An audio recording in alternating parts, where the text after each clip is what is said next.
Good, mate. How are you, Carl? Yeah, very good. Good to hear. We all good? We're all good, mate. Ready when you are. We'll kick it off with just the ins and outs. To see Al Hassan's back. Just sort of talk us through why he's back in and what's his expectations for Thursday, tomorrow. Yeah, Al Hassan has said he had that slight hamstring injury after the Brisbane game, so he's fully recovered from that. We set a goal for him as well that he had to drop a little bit of weight as well, and he has done that. He's trained exceptionally hard in this last 2 weeks, so he comes back into the squad. How impressive has that been to see him make that adjustment so quickly? Yeah, we knew Al Hassan had made a small mistake, and we've given him the opportunity to redeem himself, and he has. He's worked extremely hard, and he deserves that chance to come straight back into the squad. Will he be a starter or start from the bench? What's your ideas of what you might use him for tomorrow? If things go well for us, he will get some game time. He'll definitely start on the bench, and we'll just see how the game pans out. Just one offside. You guys haven't had to move hotel in the past few days. You've settled in for once. Yeah, we're all settled in. The only thing we've moved this week is training venues. So we changed our training venue this week as well. So no, we're very happy here. The weather's been good. The boys have really enjoying themselves. So we're really looking forward to challenging ourselves against Sydney tomorrow night. What's the biggest challenge with Sydney FC? Well, they're top of the table. They're 8 points clear. I know they're going through a little bit of a slump at the moment, but you don't get 8 points clear unless you're a very good side. So it's going to be a challenging game. They've got some fantastic players that if we give them too much space and time, they will cause some trouble. So it's important that we stay disciplined and keep playing the brand of football that we've played the last 3 games. After the last win, you did admit you weren't too happy with conceding 3 goals. What have you been able to do in the 5 or 6 days to rectify that? Yeah, just keep working on what we've been doing so far. It's the goals that we did concede we just switched off at crucial times, and it's just a matter of keeping our focus. And if someone has switched off, it's a team thing to make sure that we all are on the same page and fighting for each other. You talk about focus. Is that because it's such a young side, and that's sort of the ebbs and flows that they can have sometimes? Yeah, most definitely. It's just not young players. Senior players do as well at times switch off. So that's why it's important as a team that if you see someone that's not quite in the right position or doing the right things, it's important that the team, support that player and give him the correct information. Beautiful. Thanks, Jordan. Thanks, Shakesy. Pass it over to ABC. Is it Cameron? Are you there? Yes, I'm here. Thanks, mate. Any questions, mate? Carl. Afternoon. Well, since the restart, you've obviously got a good run of results. Do you feel like it's really important to have some momentum ahead of tomorrow night? Yeah, mate. Yes, Sydney are the top team. They've won the Premier's Plate, so it's a great challenge for us to see that we have turned the corner. We've had 3 good results so far, but we still need to win one of these next 2 games at least to make sure we give ourselves the best chance to make the finals, because that's what we're here for. We want to go all the way. And what do you put it down to as coach that has been able to help you turn it around? Have you given these young players opportunities, obviously? Have you given them a bit of freedom as well? Yeah, most definitely. They're good players, and I said to them last week before the Perth game that they had to trust themselves and back themselves and go out and play the brand of football that they play. You got to back yourself as an individual and fit your individual game into the team structure. And there's been talk in the last week or so about your position as well going forward. Has there been any talk with the club about what a win could do against Sydney for you long term? No, look, I'm here to, when I took this position, I'm here just to concentrate on getting us to the final, doing well with these 5 games, and then after we finished in the hub, then that's when it's time to talk about what's going to happen going ahead. No worries. Thanks very much, Jordan. Thank you, Cameron. Let's pass it over to Lucas Ronaldo at 7. Lucas, you might be on mute if you're there.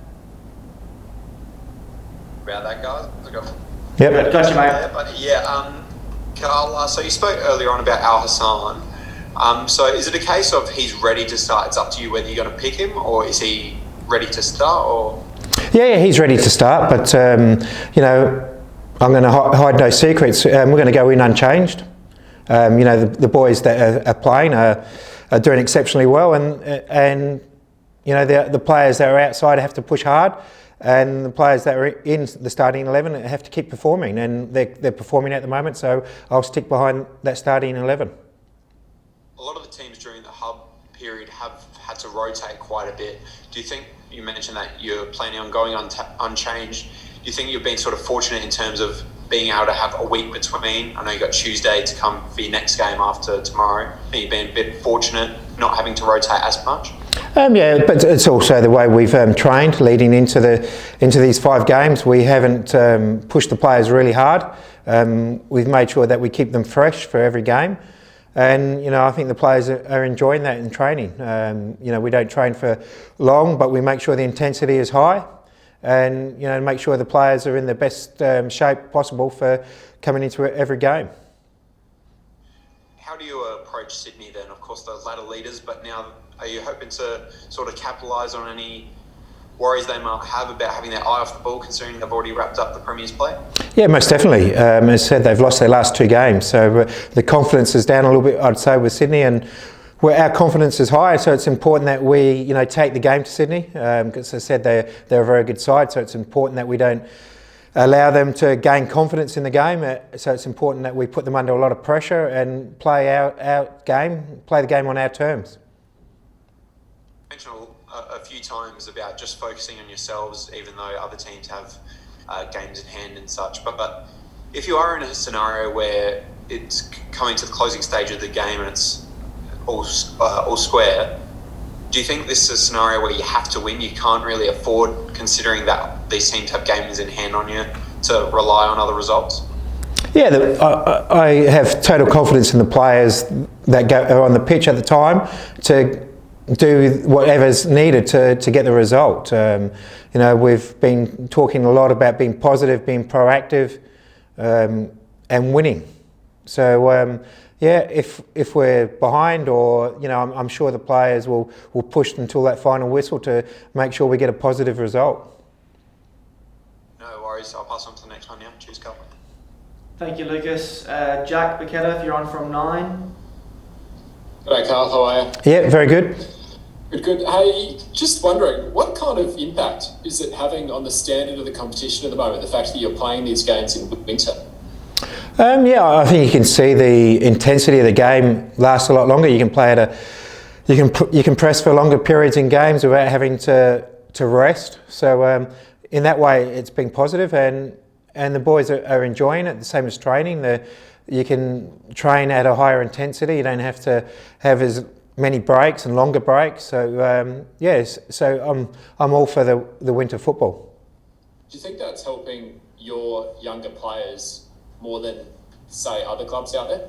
I'm not sure what other clubs are doing, but I know our players are focused, and they've got a lot of energy because they are young, and that sort of rubs off on the senior players as well. So and we're fortunate that we've got some fantastic senior players here that are showing the way for the young players as well. What can you put Christian Oxford down to? Look, we've always known Christian, he's an excellent player. That's why we brought him to the club. And I suppose we're using him a little bit different to how we used him before the break. And he's sort of taken to it. He enjoys the way that we're playing, and we're playing to his strengths. And are you surprised that Taras Kamulka is playing so well for such an inexperienced young kid? Yeah, look, I've known Taras for some time. I know his strengths, so he hasn't surprised me at all. I knew he was capable of doing that. It's just he needed the opportunity, and the opportunity came his way when Louis got injured. So and he's done a tremendous job, and he'll keep his position. Louis has to fight to get that position back. I was just going to ask that. Where is Louis at the moment? Yeah, he's doing well, and you can see that he came on as a substitute in the last 2 games. So unfortunately, Louis got injured at a time where Antares has come in and taken his chance. So I'll always back the players if they work, give total effort, then they'll always be given that opportunity to keep their position. And finally, just from me, all things going well and you do make finals, where are James Troisi and Nikola Miliusnic at?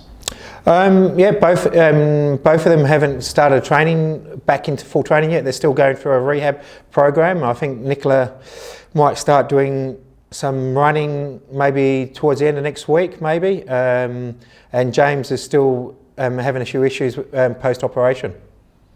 Okay, so you don't expect to get James back anytime soon? No, I don't expect to have either of them back for the remainder of this season. Okay, thank you.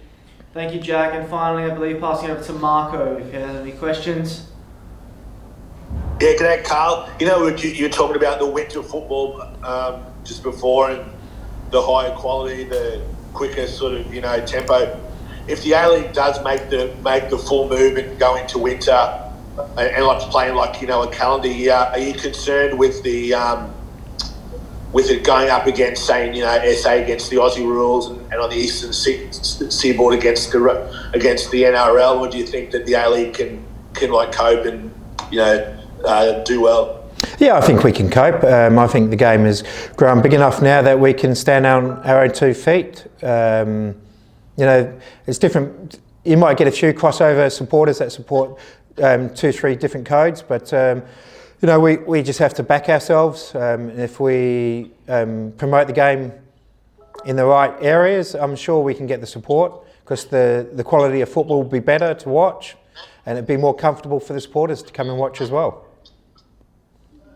And mate, we were talking about before about Sydney having a few sort of issues at the moment. The Melbourne City coach the other day, he said with those issues that Sydney are having, and also the sort of nature of the way this season is now, almost this tournament style, that it's really wide open in terms of who's going to win the sort of who can win the final series. Do you agree that it's anyone's league at the moment? Yeah, most definitely. I think in all the games that you've seen so far, there's been some really good performances from all the teams. The first game back, Sydney were very good against Wellington. Then they've had a little bit of a dip. Wellington have been very good all the way through. Perth last night were very good. So Brisbane have been good. So all the teams, Western Sydney have played some good stuff as well. So I think it's going to be whoever makes the final top 6. It's going to be open to anyone who's going in with good form and good confidence. Yeah, I think it's going to be a really exciting finals format. And mate, with the young guys in your team, obviously they're on a high at the moment, but obviously with younger sort of players, it's only natural that the sort of consistency might sort of waver. How do you keep that sort of consistency at the same level, knowing that you really can't afford to lose if you want to make the 6? Yeah, young players, their confidence. So it's important that we make sure that they're confident all the time going into games, and that they're not scared to try things. And I encourage them to make mistakes, to take the game on. And when you've got the quality that our young players have, it's important that they have that belief in the coach is going to give them that freedom, and that's what I do. And I'm more than happy and confident that our players can keep performing the way that they have. And mate, you said you changed training venues. Are you at Marconi? What's the name? Sorry, Marconi. Marconi Stadium now. No, we've moved to Blacktown Sports Park. I think Brisbane Roar were training there, but they've now moved up to the Hunter Valley. So we've taken the venue over from them, and we're very happy with the venue. The Melita Stadium, where we were training before, was an excellent venue as well. And if we have issues with that one, we'll move back to Melita, no problem.